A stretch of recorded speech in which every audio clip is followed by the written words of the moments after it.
Hello friends, welcome to the study point.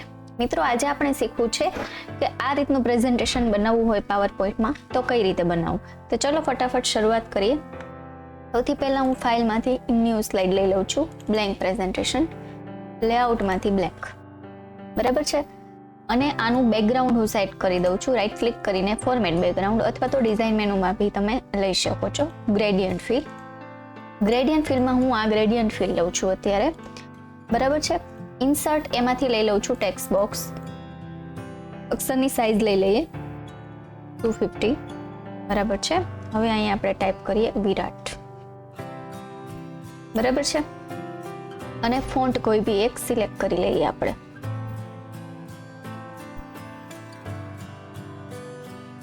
હવે થોડું અમથું નામ છે એ મોટું કરી દઈએ આપણે. 250 છે તો 270 બી આપણે લઈ શકાય છે. બરાબર છે. 270. થોડું મોટું નામ. સેપ ફોર્મેટ, અલાઇન એમાંથી સેન્ટર અને અલાઇન એમાંથી મિડલ. બરાબર છે. હવે નામ છે એનું હું કલર ચેન્જ કરી દઉં છું વ્હાઈટ. સોરી, ટેક્સ્ટ ફિલ્ડમાં વ્હાઈટ કલર. બરાબર છે.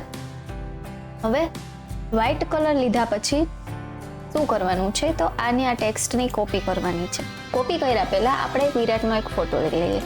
Insert picture this device. મારી પાસે ઓલરેડી બેકગ્રાઉન્ડ રિમૂવ કરેલો ફોટો છે. બરાબર છે. આ ફોટો લીધેલો છે મેં. આ ફોટો એઝ ઇટ ઇઝ જેમ છે એમ બી રાખી શકાય છે, અથવા તો તમારે નાનો મોટો કરવો હોય તો બી તમે કરી શકો છો. હું આમનામ ફોટો રાખું છું. હવે જે નામ લખેલું છે એના પર ક્લિક કરીએ અને એને ડુપ્લિકેટ કરી લઈએ. બરાબર છે. અથવા તો કોપી પેસ્ટ કરી લઈએ. Copy paste. હવે આ નામને પાછું આની ઉપર જેમ વ્યવસ્થિત છે એમ સેટ કરી દઈએ. હવે શું કરવાનું છે, ટાઈપ ફોર્મેટમાં જાઓ. બરાબર છે. ટેક્સ્ટ ફિલ અથવા તો અહીંયાથી જોઈએ છે ટેક્સ્ટ ફિલ. ટેક્સ્ટ ફિલ જે છે એ બરાબર છે વ્હાઈટ કલર.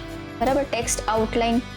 ટેક્સ્ટ આઉટલાઇન છે એ વિથ આપણે વધારે લેવાની છે. ટેક્સ્ટ ફિલમાં નો ફિલ લઈ લઈએ. ટેક્સ્ટ આઉટલાઇન છે એને વિથ લઈ લઈએ થોડી મોટી. બરાબર. અને ટેક્સ્ટ આઉટલાઇનનો જે કલર છે એ બી લઈ લઈએ વ્હાઈટ. બરાબર છે.